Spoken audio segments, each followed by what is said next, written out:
and welcome to the Middlemen this week. The jurors continue to find our voices as we do every week on some of the most salient questions of the day. I'm Juror Olajumoke Alaude James.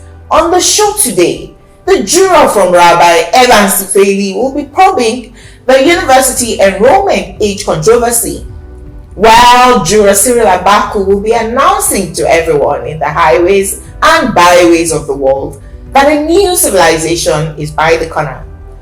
Juror Emeka Madunagu nearly didn't come today because of fuel scarcity, therefore is asking, when will it end? And I will be discussing Nigeria in distress. All of these conversations will happen when we come back from this short break. Do not go anywhere. We'll be right back. And you're welcome back to the Middlemen. My case today is asking, Nigeria in distress? PIDOM, an acronym for People in Distress or Missing. An anonymous whistleblower on X was allegedly abducted Gestapo style by 15 armed security operatives in his hotel room in Port Harcourt on the 5th of August 2024 around 2:30 a.m. Incarcerated and his X account taken over. PIDOM was known for helping to track missing or kidnapped individuals. Now that Nigeria has happened to him, kidnapped individuals are on their own. There's a saying that where it is criminal to expose criminals, the state has been captured. Is Nigeria in distress? This is a question we all must answer as investigative journalists from David Hundeyin, Fisayo Shoyombo, Adejuwon Shoyinka, and PIDOM are arrested or on the run for exposing government official secrets rather than the politicians stealing government funds. My verdict today is also a question. Nigerians, who bewitched you? The president, Senate president, and Chief Judge are all alleged to have corruption leveled against them. If you talk about it too loudly, you may be hunted down like a criminal, while terrorists are threatening us on TikTok, and we can't use our advanced technology to trace them. May Nigeria not happen to you. Amen. Amen. Yeah, that this is happening under the president of Tinubu is most unfortunate. The reason I say so is because while he was in exile with his cohort, they fought against this kind of disappearance. Did they really fight? Yes, they ensured that they spoke against it. They were the voices then. Speaking was then fighting. Okay. Okay. That the country was undemocratic. The country was under military rule, and there's a need to return. In those days, during the military era, when you speak, you disappear. True. Yes, you disappear. And to say that under democracy, Tinubu has adopted that military style under democracy, it's like Tinubu has become the problem he told us he was coming to solve. Yes, he has become the problem. And for PIDOM, for Hundeyin and the rest of them, Showore and all that, we also noticed that the National Assembly did one gymnastic not too long ago with a bill. You know, the attempt was to use that bill to shut people up. Yes, to shut people up and to entrench this kakistocracy under military disguise and all that. But we are getting closer home because we're not going to give up anytime soon. I mean, more persons are being drawn into this net of people holding government to account, no matter what the cost or the intimidation or whatsoever. You know, during the MBA conference, the vice president was talking about the fact that this government is tolerant. That this government tolerant of who? Terrorists? have opened the floodgate for free speech and the rest of that. And somewhere at the back seat, we were murmuring. I mean, we were saying it's not true. It's not true. We're saying it's not true because there is nothing in reality that is close to what he's saying. True. He's just living in his own head. And the same way, they say when you enter Aso Rock, you are detached. That is the same way Tinubu speaks too. When he's supposed to address angry citizens, he abandoned it and started to talk about something else. So I hope that the next protest that is coming October 1. Yes, that protest is very important. We need to assemble again because they have not done any of the things in fact, they are doing worse now than they were before. So, but now that they have openly told the people that they are not going to address any issue. No, but you know that they said that we weren't going to really go far with the protest, that these people are hungry, that just pretend like they are not saying anything and eventually they will go back home. Is that why I want to ask why APC, the party that openly promotes wretchedness? I mean, for instance, look at the pronouncements of his. Did you see the funny pronouncement of their chairman in Edo State, Jared Tenebe, that the people of Edo State are so poor that they can't afford subscription, cable subscription? I pride myself as an Edo bomb, and honestly, if it's a cost, I return it to him because it's so disgusting, so nasty. Why would somebody say that? A TV station simply asks your candidate to come, and you say if they come on, that it will only benefit people in Lagos. Are there no Edo people in Lagos? Well, let me not just waste time on this, funny, wretched set of people. But one thing I must let Nigerians know, and I must let President Tinubu know, that when he fled on exile, some of us were on the streets, facing military bullets, side by side with those great names then, Enahoro, Shoyinka, and the rest of them. Rewane and others, some of whom were killed along the line, some people died, some people went to prison, yes, some of us couldn't sleep in our homes during that time because, yes, some of us were practicing journalism on this without ID card or anything, so if anything had happened to us, we would have just disappeared, no, nothing, and Tinubu had run away by then, when he even started his Nadeko radio with Fire.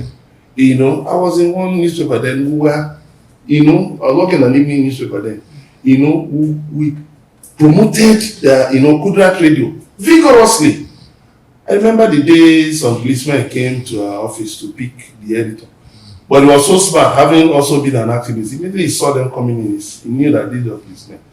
But they asked him, where is the editor? He said he's in his office. Just go down. Go down the corridor. And then he disappeared. Then if you look at Tinubu, is a shame, really. That under somebody like Tinubu, these things can be happening. You should know one thing, that what goes around will surely come around. I don't care whatever they think. But one thing is that I'm happy that I witnessed Shagari. I witnessed Buhari. I was old enough. Witnessed Shagari, witnessed Buhari, witnessed Babangida, witnessed Abacha, witnessed Shoneko, witnessed Abacha, and then Abdul Salami, and then Obasanjo and all his shenanigans. And one thing has stuck out, that the drama they engage in regularly, you pick some people, you choose your own political prisoners, persecute them, and then now raise them to stardom. When you leave, the next government spends so much time, trying to cast you in an ignominious light, and then now uses those people they released to shine. Remember Babangida when he came in? Remember there was one foreigner, I think a European or an American, who was detained by Rafin Dadi, the DG of Nigerian Security Organization that later became SSS. Babangida brought out all these people. He brought out that including Bakwe and Co. Yes, and then use them to shine. Even outlawed that infamous. Use them to gain legitimacy. Yes, he outlawed that infamous rule on 100. If you remember, yes. You are using that rule on 100. Yes, war against indiscipline. Yes. So use it to shine and gain legitimacy. So let Tinubu know that one day they will also use it to shine. He will go, even if he don't. Look, well, let me not but the battle about this one day will go is that. No, but it means that when he's going for second term, he'll release time to shine. It doesn't matter. No, he can't work against himself now. It's only a snake where you pour kerosene or petrol on the snake that bites itself. Which other animal bites itself to death? My only intervention on this subject will be this. This is a sort of premonition for me because there is nowhere in history that dictators have had the last laugh. You know, they never have. Even in Nigeria, they never have. So because Providence have a yes, base. so That if is exactly. Yes. if you're able to conquer all the elements around you, you can't conquer time. So if these people think that they'll be the last people standing at the end of it all, they're living in a serious delusion. It is bad enough that they are where they are today over us, but they can't be there forever. The families of the Abachas of this world, Except that karma is useless. no, I would have relied on it. it is No, karma is not totally useless. our problem is that it is We are impatient. well, maybe because Karma is hopeless. in terms of the way we expect things to happen, it doesn't have instant justice. Yes. That's the problem. But karma is not entirely hopeless. Sometimes you don't even see the justice at all. When No, you're like, yeah. No, you will not know what the Abacha family are going through in their house now. Yes. Which is where karma They does have its thing. one or two universities, they have this, but they are not. Are they peaceful? At Are they rest. happy? Are They they are not- healthy? And sometimes it doesn't necessarily come from the channel you expect it Oh, to come. true. The fact that they are even what they are today is already some sort of condemnation on them. Then secondly, In fact, you are Yes, right. So yes, that's it yes, now. yes. Imagine their generations on board. No. You just come and say my name is Muhammad Abacha. if- And they say, are you the grandson of that you dictator? see, Jumoke, even those in power today, they know themselves that they are not in right standing, They know. both with themselves and the eyes of good people. So that alone is a condemnation in its own right. Then second is the fact that if you look at Buhari, who would have been that Buhari of all people today, protesters will target his house True. and that he will run. They said In his own lifetime. they set bonfires in front of his It house. came from Mugabe, it came from all of them. So these people shouldn't believe that Well, things will always going this way. I hope they know, be it karma or the curses of the people or Providence. providence, that one day the hunter will become bushmeat. When we return, why do the government rage that they seek to reimagine university enrollment age in Nigeria? I don't know. That's about how to sum up juror Evans Ufeli's case, the juror from Rabbi. Please stay with us. We'll be right back. welcome back to the middlemen of jurors. My case. The purpose of education is to replace an empty mind with an open one. It dates with age and rage. The Minister of Education, Professor Tahir Mamman, has announced that the federal government had instituted a new age policy for secondary school, leaving examinations setting the minimum age at 18. This means any candidate below 18 years will no longer be allowed to sit for the West African Senior School Certificate Examination and the Senior School Certificate Examination, both crucial for advancing to tertiary education. This is a clear violation of the Child Rights Act to have such a policy. The child rights to education are guaranteed under the Constitution and the Child Rights Act. Section 39, subsection 1 of the 1999 Constitution provides as follows. Every person shall be entitled to freedom of expression, including freedom to hold opinions and to receive and impart information without interference. Section 15, subsection 1 of the Child Rights Act says every child has a right to free, compulsory, and universal basic education, and it shall be the duty of the government in Nigeria to provide such education.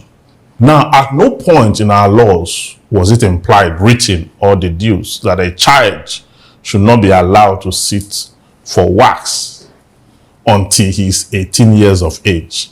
Rather, the Constitution forbids any form of interference to the development of learning and impartation of knowledge.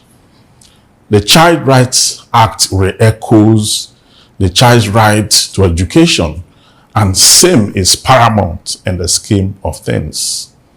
This policy is a disincentive to scholarship, to say the least. The Nigerian child is smart, and many are geniuses. So the least we can do is to build incentives around their intellectual prowess rather than stifle the present burden of their mental growth. It is a cardinal sin to tell a child who just concluded his secondary education at 15 to wait for 3 years before he can be qualified to write WAEC.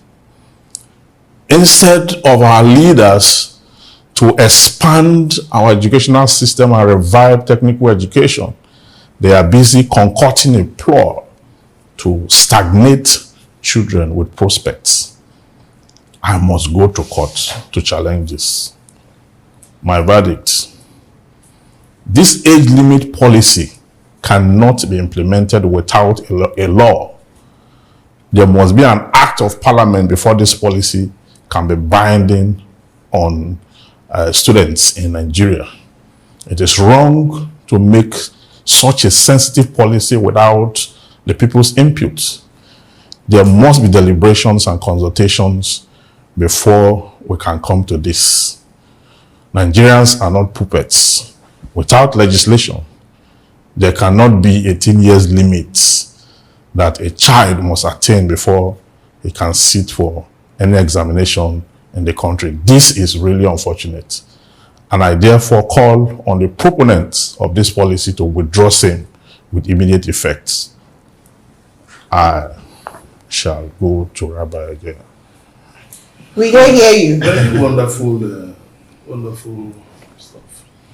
You see, it's sad that someone who was a vice chancellor of a university now is now the Minister of Education. The DG of Law School. He was also the DG of Law School. It's so embarrassing. Tahir Maman. Yes. The fact that he's even a professor. It's so embarrassing. I do not believe our politicians who like to divide us across ethnicity or north or Religion, south or religion or anything like that. But look at Dr. Ganduje, PhD public administration. When he was governor, he was empowering his own people, not with education, no. It was with wheelbarrow, noodles, eggs, and bread for them to become métis. Look at a professor. It's entrepreneurship. Why are you angry? No, but that's on the base time. That's the kind of empowerment that I Who said it's a bad thing? Why doesn't China? Why doesn't China? I disagree. I disagree. No. You are serious. Send them. I absolutely disagree. Yeah. How? I will empower my family. The man has Student. He has read book to the point where he has he knows what is best for us. Yes. Look, I will empower my family member to go and sell bread and noodles. No. It's not the role of government. The role of government, they read constitution now, is to educate the citizens. No, but the constitution. Now look at It's not the government's job. It's not the government's duty actually. May I ask a question? Professor Mama's children, at what point did they go to the university? The juror from Rabbi mentioned that Nigerian children are geniuses. Today, just age where a 2-year-old can dismantle your phone and repackage it for you. You will finish secondary school at 14 because although I did WAEC at 17, I had a school daughter in JSS who was 9 years old. Meaning at 14, she'll be ready to do WAEC. You finish secondary school at 14, then go and sit at home and be smiling at your parents for 4 years.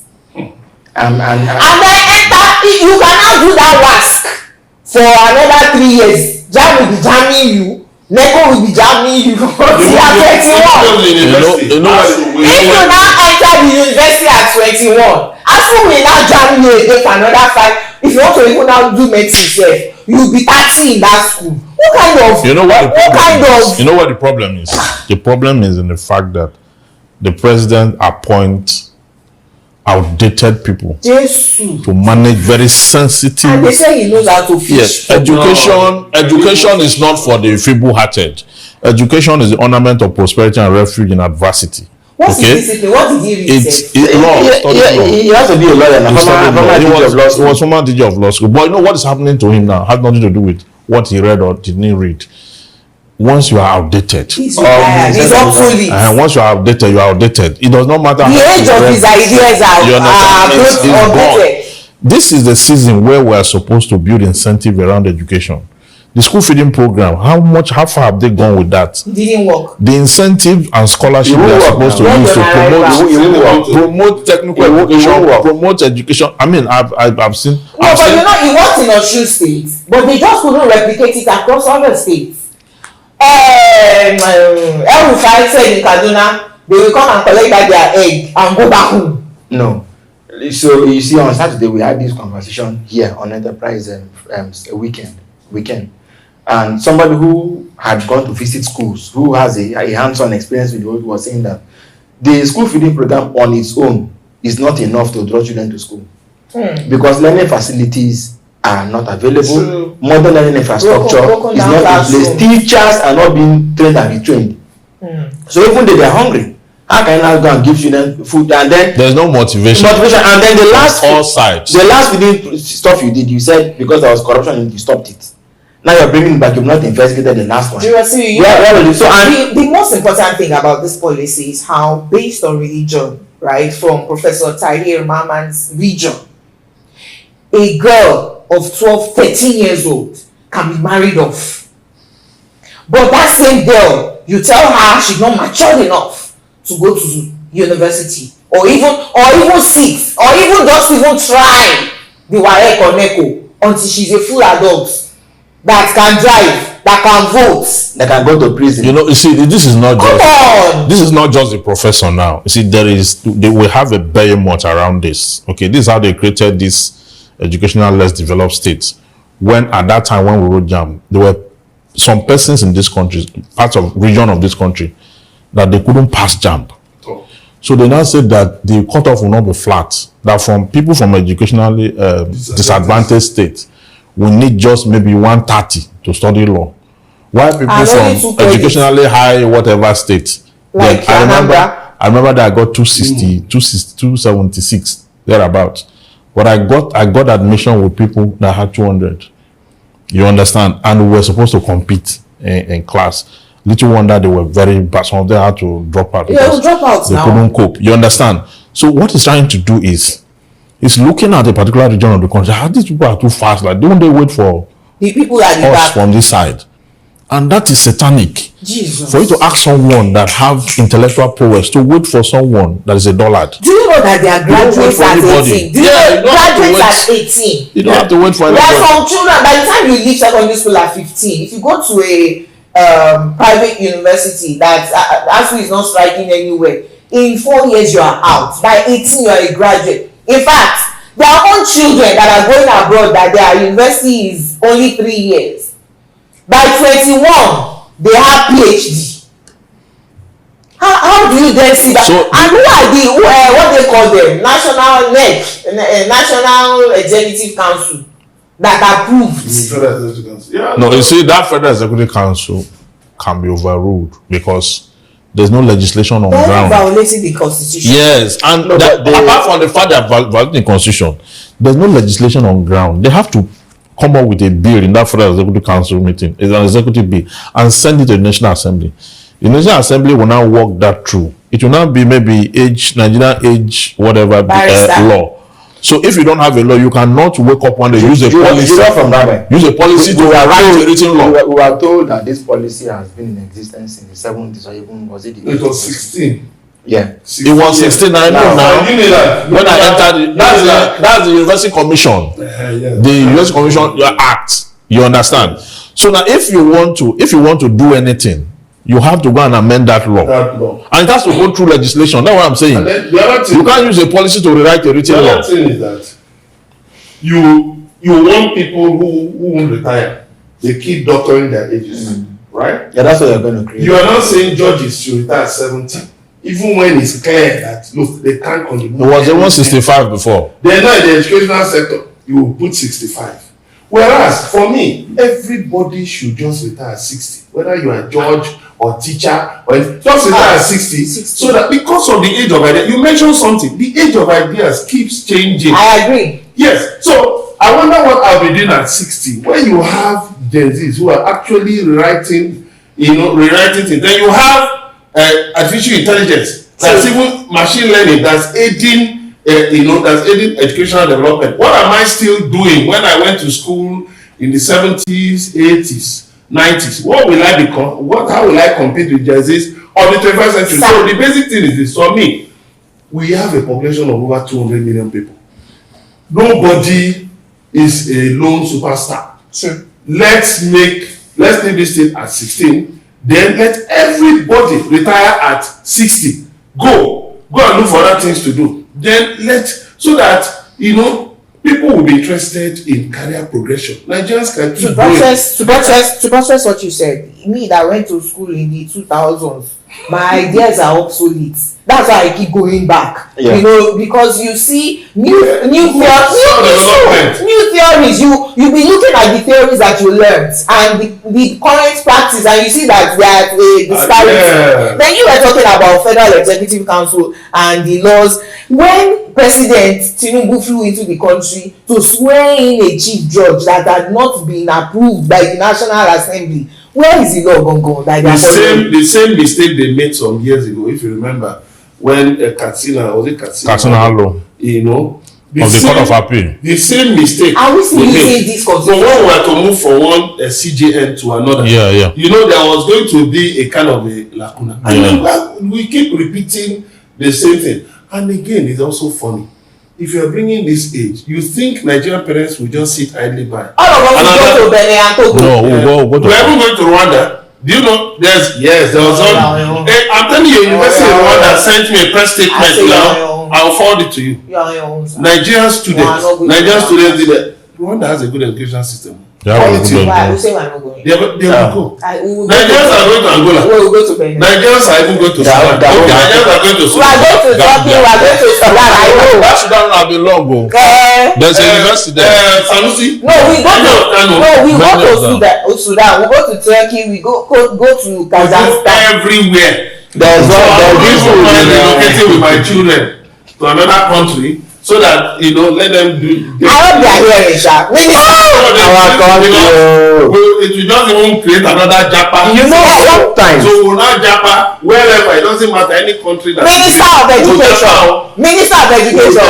Do not let Nigeria happen to you. But you see, with the way we see this is happening in our country, sometimes you just wonder. It brings home the business of thinking that goes into a lot of things within this country. But no, it's not. He said it was satanic. If ever there was a conversation around this policy decision, right, or direction, and they agreed, whosoever they were that agreed that we should move this into 18 and make it stringent for Nigerians. The minister, when they prepared on him, he said, okay, this year 16, then from next year 18. Is that how policies are made?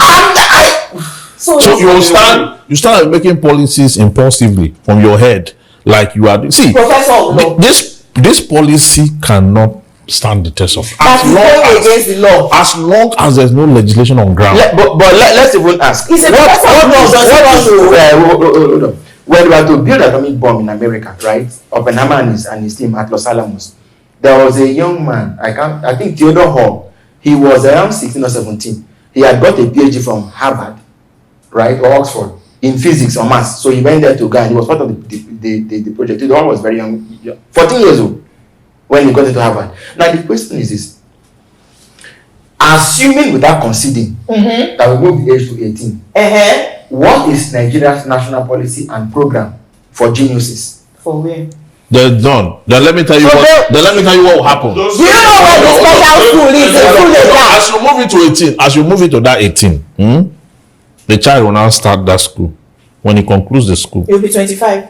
Now, the employer will now ask him to go and bring 20 years experience.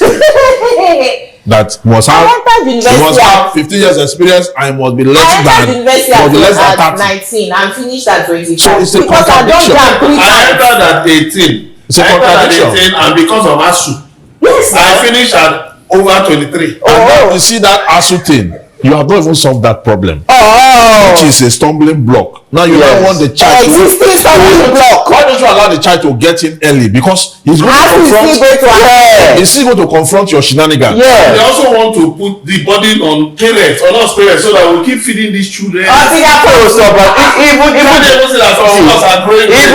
even besides all this, where I schooled, there was a high propensity. Is that the word? Yes, you're right. Was high that out of say 100 of you who left secondary school, not up to 20 will get into the will university. proceed to investing. The ladies. So now that you are even asking them to go and see at home for years. They will become pregnant. Yahoo. I have a cousin like that who was an exceptionally brilliant young girl, but waiting for admission.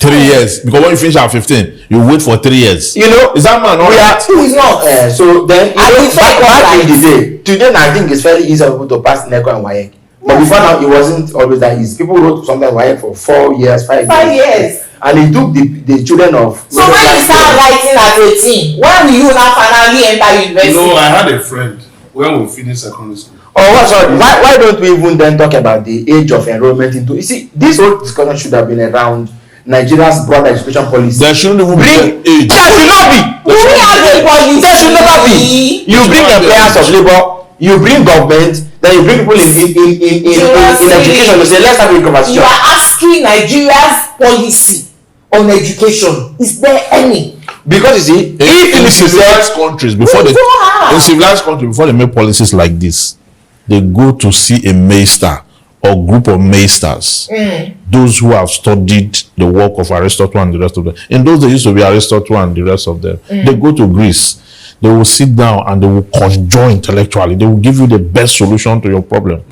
Here, we just gather, we think we know. Look at the set of people that are taking that decision. These are people that are disconnected from reality. I mean, this is not good enough for our country. I think this is unfortunate. And the government should stay away from that policy.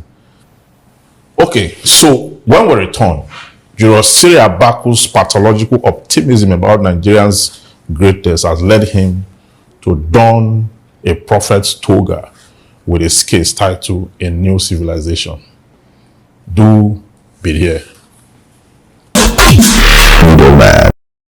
My case, a new civilization. To see a world in a grain of sand and a heaven in a wildflower, hold infinity in the palm of your hand and eternity in an hour. William Blake. Last week, the Honorable Gentleman Juror Evans Ufeli broke new ground on this platform, which ought not to have gone unnoticed or as just another intervention. No, it well could have been the intervention itself. I say this because futurism is no fantasy. There's no future anywhere, as some futurists say. We only always have today, because frankly, every thought birthed somewhere is reality crying for expression. So what have we imagined? Here is what we have imagined. Nigeria owes a debt to the world, which debt is a moral duty to re-civilize the world as we know it today. Things won't always remain this way. Nigeria seems like a space without form and void, with gross darkness lurking over the deep. But where is better anyway? A new big bang of glory is about to hit the earth, and Nigeria will be its origin. It is not for nothing that Nigeria is Nigeria. We are set to become the cradle of a new world. Who believes this? My verdict. Nigeria is in labor, and each of us must identify where we belong in this spiritual trajectory and make it count while we can. As the great pamphleteer Thomas Paine once said, we have it in our power to begin the world over again. This is not about black or white, neither is it about luck. This is about whoever has ears to hear, hearing and heeding the call of the Spirit. Nigeria has had the call of the Spirit, as one of our prophets put it many years ago. Quote, in spite of the desolate villages of Africa torn apart, hope lived in us like a citadel. And from Swaziland's mines to the sweltering sweat of Europe's factories, spring will be reborn under our bright steps. I don't understand This this case. Please, this who case. understands Hold on. This hold on. It's a Oh, cosmic. he understands. Because we're the same. No, it's a cosmic case. You see, it's not just the flurry of words or the metaphors of times, Yeah. but is the depth of understanding of the trajectory of the state called Nigeria in the scheme of things about the world. Nigeria is going to rule the world. That's exactly what he's saying. Yes. Now, come color like this way, person don't understand. Yeah, no, that incubation process have been ongoing for long. Okay, and we have broken forth in many spheres. Okay, look at entertainment. We have hit that one to the core. Okay. Now look at religion. Nigerian pastors have blossomed all over the world. Okay, we are seeing that. Look at IT, the pay stack, and the rest of them. You see, the areas we have not broken forth are those areas that are still under incubation. And from this case, we are told that a time is going to come where Nigeria will redefine all spheres of life. And that is the phase where we are. So it is a time for us to plug in. Okay, you are not going to plug in with doubt.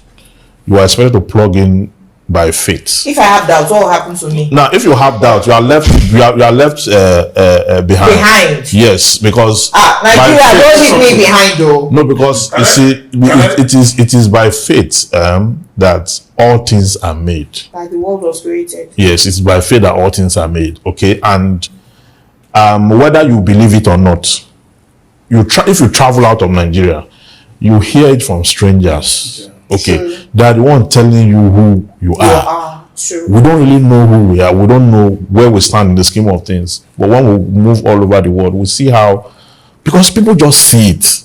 We may not be seeing it. It's not obvious to us. Yes, we may not be seeing it. People are seeing how we are redefining culture, language, how we are taking over in so many areas.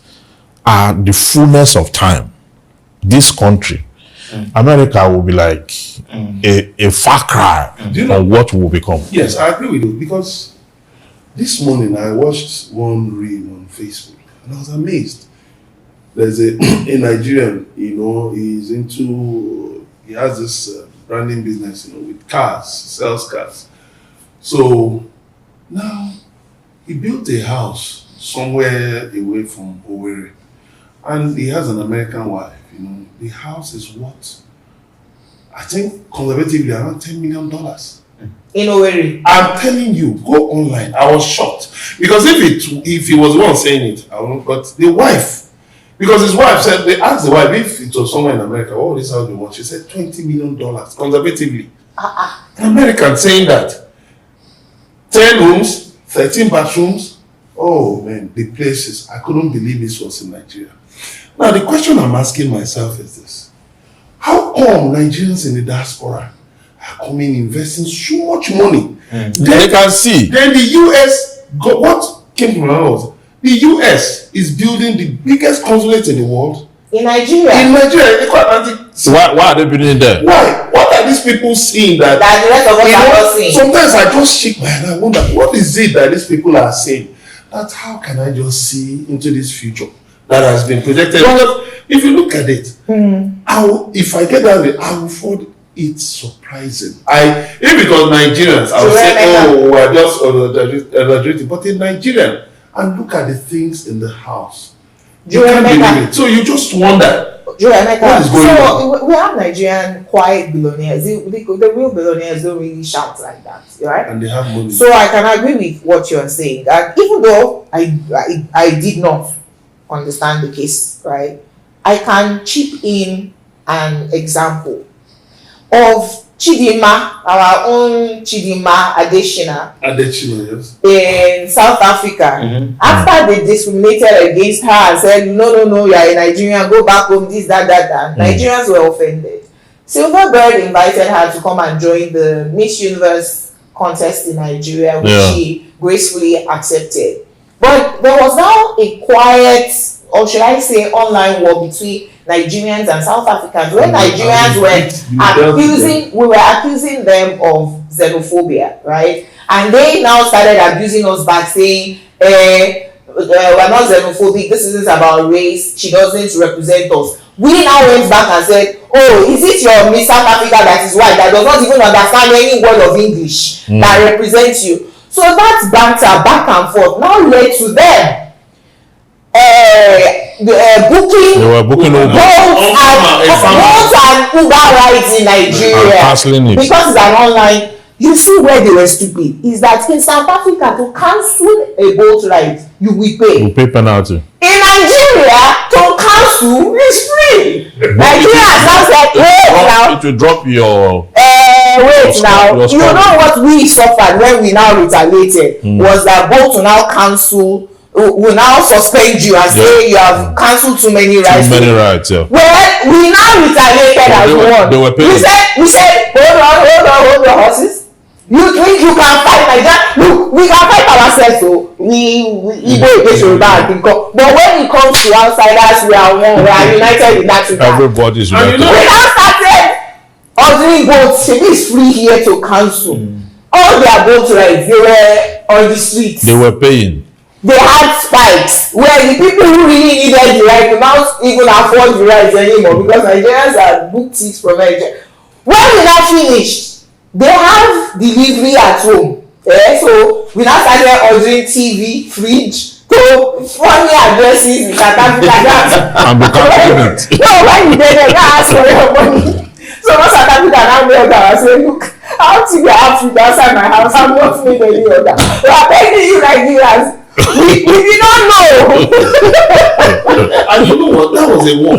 Yes, now. We thought They should go and ask Shetima. We thought them a They should go and lesson. ask the vice president when he came to NBA conference and sat down in a particular way. Now the challenge started. Everybody using that. Sitting down and all They are very better. So we can do all that. I Shetima was very good jackets like you. So we can do all that, and we outnumber them. Their population is just a I said they fraction. came to apologize. A fraction of our population. So if it's mischief, I mean, we'll. Seriously, I now understand the case. Yes. Nigeria number one. If you try us to teach you who we are. But of course, we have all the elements that will pivot us into that the top echelon of world leaders. It's just a matter of time when it will happen. And to say that one very critical issue that we can fix that will change the whole of this country is rail. If we have rail, I will be living in Etwa. Yeah. I won't live here. Sir. And I will go and build that. You see that structure? Yes. I will go and take that prototype and I will build it in I Etwa. will forward you. Fix. I will build in my village and I will be coming to work here. Fix politics, sir. Fix politics. When we You fix understand? politics, we will fix real. All right. Enough said about this topic. I'm really passionate about it. But when we return, Juro Emeka Madunago is asking the same question many are equally asking. When will fuel scarcity become a thing of the past? Stay with us. You're welcome back. I hope you're still enjoying the show. My case, when will fuel scarcity end? Nigerians have been inundated with all manner of excuses about the lingering scarcity of fuel. The sad situation has led to price hikes by many filling stations run by independent marketers. The prices have ranged from 620 to 1,200 across Nigeria. Nigerian National Petroleum Company Limited's retail stations, recently acquired by OVH Limited, have been selling at 580 with attendant queues. The excuses continue, even as there is no end in sight to this anomaly. The latest excuse is that bad roads have hindered the adequate supply of petroleum products.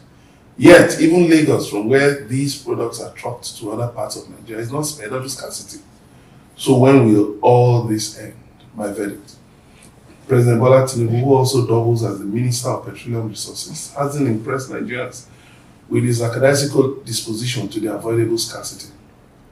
We can't continue to endure the situation. It's got to end now. Yes, fuel scarcity has crippled the economy. While we talk about Nigerians' imminent, impending advancement in all spheres of life, there are certain people who cannot see this, and who don't represent the advancement we are talking about. And gradually, they will be phased out from this system. You see, how can you have yam in the house and you go outside to buy pounded yam. Ewo. It's a new kind of madness. Okay, you have crude, or if you don't have crude oil, It's a different matter. it will begin to make why. Libros posted something on his Facebook page about how they get fuel in Dubai. You don't go to the filling station. You use your phone and order for a fill up, Ewo. and the filling station will come to your house. You check Libros page, you see the filling station, a gas will drive to your house, fill up your tank, and then go back. Just like LPG. Yes. So when I saw that, and I wrote when I said, "Now, wow!" So a lot of people started laughing there. Now coconut oil Nigeria they say. You understand? So we have gotten to that level where these people have gotten so advanced to the point where you need not, and there's no drop of oil in Dubai, by the way. They buy from Qatar and the rest of that. Jesus. No drop of oil there. So So the barrister, just like Dubai does not produce aeroplanes, yes, but they have one of the best airlines in Africa. in the world actually. Yes, they don't produce it. You understand? But they have mastered the art of aviation. Okay, so why should we be sitting on it? We are practically sitting. There's no place in this country that don't have oil. Anywhere you see they are not drilling, it's not in commercial quantity. That's why. This is Sherry here. You're sitting on iron and crude oil. This place. Yeah. You understand? So that's why the water is even bad and all that. So we have this thing in abundance, and just the reasoning, okay, or the technology to transmit it from the crude form to usable state. May I It's not a interrupt you? problem. Somebody wrote on X that every day NCDC or the Nigerian army are destroying illegal refineries. Yes. While the legal refineries Cannot are not get crude. producing They a can't get liter. you can't get crude. They produce witch's brew Yes. outside Nigeria. So you have refineries, but you are not making use of it. Can't you license them and then let them produce? Then have a regulator Yeah. who will go to take those samples and test them whether they are of usable quality. What's the work of NNPC? When even the ones NNPC is importing, even NNPC is importing You see that fake. You see that Products. You have not Is it noticed. not true? You have not noticed Is it not true? that before, if you filled your tank, right, at this current price of 650, 620, if you filled your tank, maybe not this current price, because it's been recent, that before you know, the tank is empty. It's not flammable. That's what I'm saying now. because not the quality. They're importing fake. Yes, now blending. Blending. That's why the blending plant in Malta And now also in Russia. Hey, They God. take our crude. Yeah. They take our crude and then blend it with other types of crude. Then give us product. There was a And our Nigeria, who has bewitched you? It's even beyond bewitching. The point is, you know why they don't want the Gen Zs and the Gen Alphas to rise is that they know that they will just in a twinkle of an eye be phased out of reckoning. True. Let me tell you, They will raise them from. I know that relevance. in the next 3 to 5 years, I believe that the Nigerian is going to invent maybe a new type of petrol or new type of fuel that will make the oil industry obsolete. It's pointing to that because people, when people are getting to a point of frustration, it births creativity. I read the report by The Guardian, which was just funny, horrible. That if you look at our oil production, they did a calculation, the cost of production from January to June. And the cost of production is the highest in the world for an oil producing country. 60% of whatever you say you make every month is spent on production. That means that it costs us a huge sum. Not talking about the theft, the one that's FIRS says the oil producers told them that the cost of producing crude is $48.17. to crack. While some people are saying no, it's 35 cents. Whereas Saudi Arabia produces for like 8 cents. Jesus. So 8 cents per barrel. So And the oil in Saudi Arabia, how sulfur. yes, They have to extract sulfur. And our own is sweet crude. It does not have any sulfur. Some years ago, government said they wanted to reduce it to $10 per barrel. But you now find out there's so much incompetence in the oil industry. Oh God. And so all the money were making. You now even find that if you even do a real data extrapolation, you find out that even this issue of theft in the Niger Delta may not be so significant. It's worse when you look at the figures. You look at the fact that, for instance, in January, oil was around $80 per barrel. Look at our production. Look at our production figure. You come down to February, it dropped. But by then, the oil price had risen. By March, it dropped. By April, it rose to like $85, which, even though oil production dropped, but it evened out that problem. That difference. So, that difference. So, for an average businessman, that should actually even be profitable. But our presidents do not run Nigeria. They do not run Nigeria like they would a company. Yeah. Because if you were running Nigeria like you would a company, you don't come in as the chief executive officer of a company that is indebted. You are owing salaries and or you have been borrowing to pay salaries, and then the first thing you want to do is say, I want to buy a new car. I want to buy myself a yacht. I want to buy myself a presidential liabilities. Escalate. Things that you will now be maintaining. How can anybody now take pity on you? And you go to World Bank to borrow money. I was taught in business school that when things become tight, you cut costs and try to increase productivity. Absolutely. Right? Now, I've been to places where where that model was even adopted as a default way of doing business. It can be very frustrating and funny. But then, a Nigerian that comes into office, they didn't go to business school. Then you wouldn't even think of reducing costs. That is good. They go to. They will. Do you know the other thing the Guardian report is that the loan NNPC took from African Export Bank. Taking loan. No, do you know the interesting thing was that when we checked that if the cost of production NNPC taking loan between January and February, not even first week of January to last week of February, just in between, maybe let's just say 1 month in between, that we would have made even more than that money from savings. So would have made more than that $3 billion we borrowed. So when you just reduce the cost of production. So when you even look at it now, I ask governors. Tinubu said they bought this jet from service votes. They bought the aircraft from service votes. And governors are sitting there and crying that they don't have money to pay salaries, to pay pensions. What it means is that it is now that governors should also start crying for, the revenue allocation formula to be reviewed. Because what it means is that there's so much money. The governors too are part of the problem. They're not leading by example. If they were leading by example, they would have. They have enough. Those who are also sitting on the security issue of fuel scarcity only tells you that. For me, it's not just security vote. There's no fuel scarcity. There's ecological. Yes. That government should just totally remove its hands. 1, 2. What we hear that government is looking for a way to force us to accept fuel at 1,000 to 1,500 per barrel is going to backfire. They should know one thing. We are already hungry. They should know one thing, that innovation is going to wipe out this fossil fuels. It's a matter of time. There's a reason American big technologies are no longer chasing after crude. Yeah, but you know that when we discuss fuel scarcity in Nigeria, it's not exactly the way we are coining the term. It's not fuel scarcity. When something is scarce, like saying that it has not available. Yes, or that like saying it has not rained for days. Yes. It's not.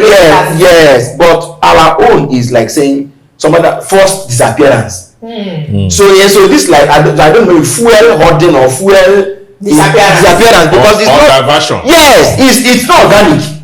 It's not a natural problem. After we pay subsidy, they take it to another African country to go and divert it. The day we want to talk about this